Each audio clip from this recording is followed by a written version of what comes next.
Naalala niyo pa ba itong ipinagmamayabang ng mga DDS o kulto ng mga Duterte noon na may libreng sakay daw ang kanilang Tatay Digongyo na budolman at pathological liar? Ngayong pati pamasahe sa bus at ride-hailing services ay nagbabadya na ring magtaas, nagtsatsaga ang ilang pasahero sa mahabang pila at malayong ruta, makalibre lang ng sakay. Well, sabi nga nila, walang sikretong hindi nabubulgar. Hanggang sa Hulyo na lang ang nationwide na libreng sakay ng pamahalaan sa lahat ng mga pampublikong sasakyan. Sa isang radio interview, ibinunyag ni Juliet De Jesus, spokesperson ng Mega Manila Consortium Corporation, na may 32 milyong piso pa silang hindi nakokolektang bayad mula pa sa nakaraang administrasyon. Alam niyo po ba na natapos ang COVID, lahat-lahat nangyari? Sa MMCC po, 32 million pa ang hindi namin nakukolekta sa panahon pa ng past administration. Kung sasabihin may libreng sakay ngayon, paano nila yun gagawin? Samantalang kami, wala na kami pambili ng diesel, ano po ang kanilang plano? Ayon kay De Jesus, kaugnay ito ng mga libreng sakay program noong panahon ni dating Land Transportation Franchising and Regulatory Board Chairman Martin Delgra III sa ilalim ng Duterte administrasyon. Sa libreng sakay, kasi napakalaki pong trabaho niyang libreng sakay, maraming mga paperwork. Grabe, 32 million pa yung collectibles, hindi nababayaran? Opo, sa MMTC lang po yun. Sinong dapat magbayad sa inyo?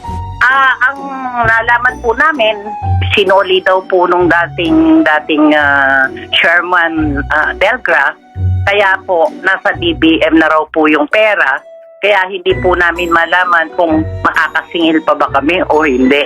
Yung po yung libreng sakay na from NC1 to libreng sakay sa carousel. Si Delgra, di ba itagal na ni Delgra na wala sa Yun na nga ibang po admin na nga po ito, Duterte pa yun eh. Po yung may problema, Sir Alvin, dahil sinoli niya bago siya nawala ng June of 2022. Kung maaalala nyo, isa si Delgra sa mga loyalista ni Digongyo at dating cabinet member na naging main character pa sa The Hague para sa confirmation of charges ng kanilang alleged mamamatay tao at magnanakaw na former boss.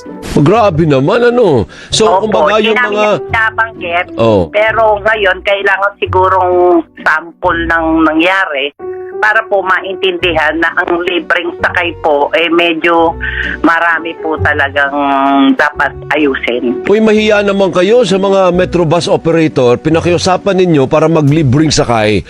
Tapos binabalasubas naman ninyo, ninyo binayaran yung 32 million pa pala yung dapat singilin. Ngayon, pag inalok yung grupo ni na Juliet na maglibreng sakay, ay hindi na sila papatol dahil may utang pa nga kayong ang gobyerno, di ba Juliet? Opo, kasi po nung mga panahon na yon, Sir Alvin, kami ang sumasapo ng pambili ng diesel. Tapos makakasingil kami after 1 month, 2 months nung mga panahon na yon. Talagang mamamatay po ang operator dahil malaki po ang percentage ng diesel. Nung mga panahon na yon, mga 60%, 50% po kami. Opo. Diesel pa lang.